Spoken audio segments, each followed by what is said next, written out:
Minerva was a brave and self-assured woman. This was an insult for Tullio, the fact that she wouldn't give up the fight out of fear of him. My uncle said to her one day, "Minerva, you have 2 children. Think about what you're getting into." And she answered him, "What if my blood needs to be shed in order to save other orphans?" Each incident made her more rebellious.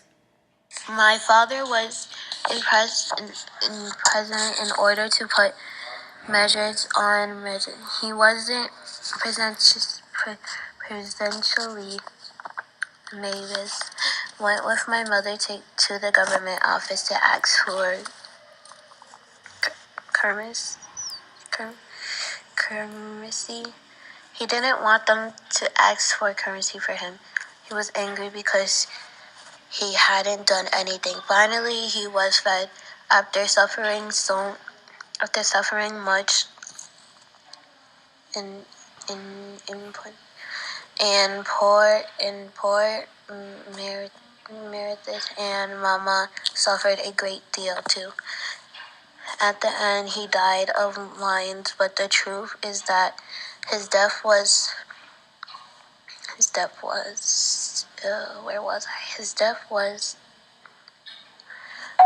by leave his pregnancy. He knew that people couldn't come to the store to buy his merch because they would be killed, and that's it. My mother always worried about Minerva because she was the only unmarried daughter. Eventually, though, she married Dr. Manalo, Tavares Justo, and both of them devoted themselves to the struggle. My mother said, "At least now she has a man by her side." A pretty single woman was vulnerable to all types of evil.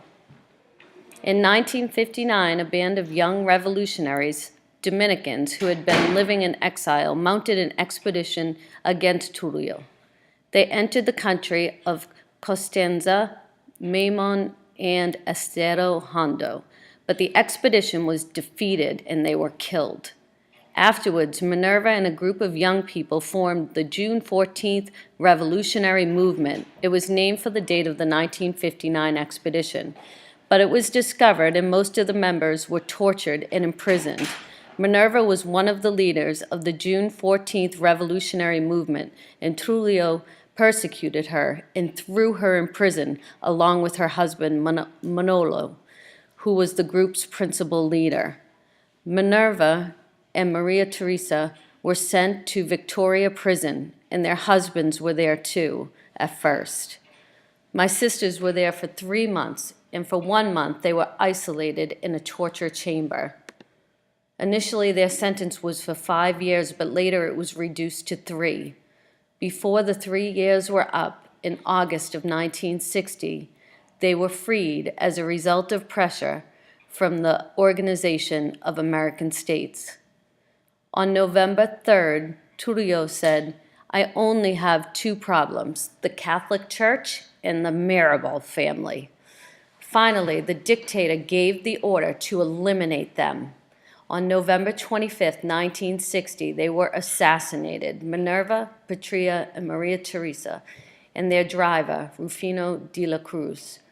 They were murdered as they were returning to Sausalito from Puerto Plata, where their husbands were in prison.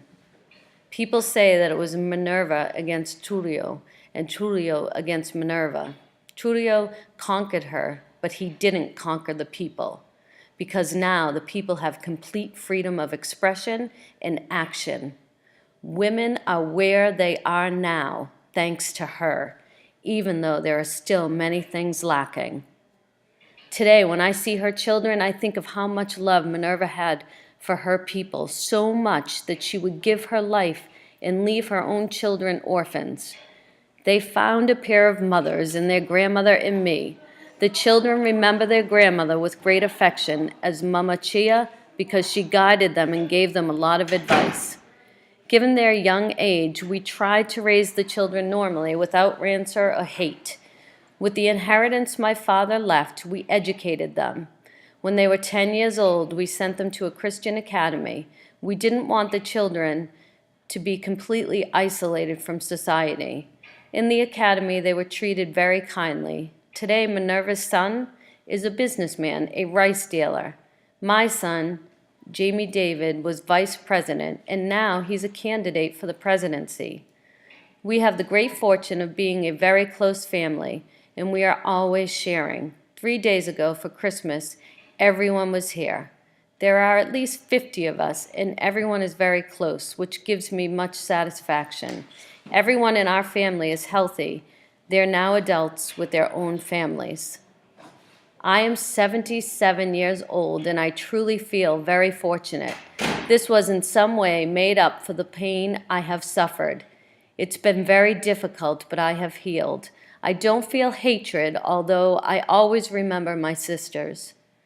For the 25th anniversary of their death, Fred Barras, a very well-known television personality, donated the statue that's in front of the house. This monument has 3 main sections. The black part represents the darkness in which our people lived. The white part represents the growth and development of my 3 sisters. Then there's the third part where they're oppressed. That represents Trujillo's government. On the dome, there are 3 black branches that represent the butterflies soaring up to the sky.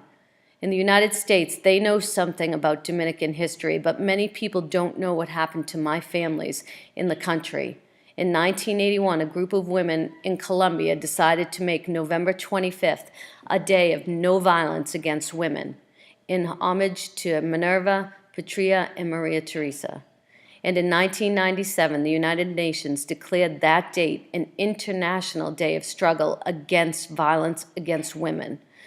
The movie, In the Time of the Butterflies, has also helped people to understand this terrible era in Dominican history.